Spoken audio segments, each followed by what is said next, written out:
Hello everybody, my name is Margot Goleš-Mačešić and you're watching sheccoTV News.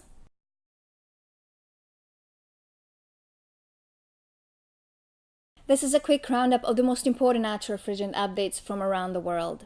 As far as I can see, today we have a propane-themed episode.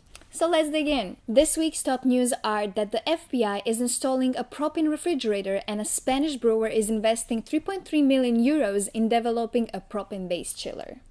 Starting with the FBI, the San Diego, California office of the Federal Bureau of Investigation, or FBI, recently purchased a propane-based laboratory refrigerator made by Turbo Air. And what is it going to be used for? Holding evidence.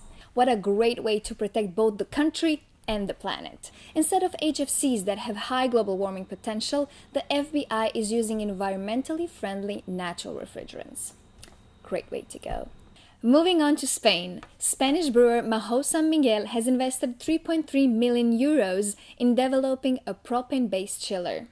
They estimate that the new eco-cooler chiller provided by Spanish commercial refrigeration firm Eficold will reduce energy costs by 12 to 15% compared to similar HFC-based equipment.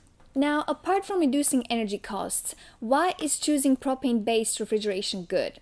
Because by choosing propane, the global warming potential of the refrigerant used in the system is just 3, while many popular HFCs used today, like R134A, have GWPs of over 1,400. Big difference, right? Interesting thing is also that the company is committed to investing a further 30 million euros in rolling out these chillers in hotels over the next 3 years as part of its We Are 2020 sustainability program. Brilliant. If you want to find out more about these news items, you can find the links to the articles in the description of this video. Thank you for listening, and I hope to see you next week for sheccoTV News updates. Goodbye.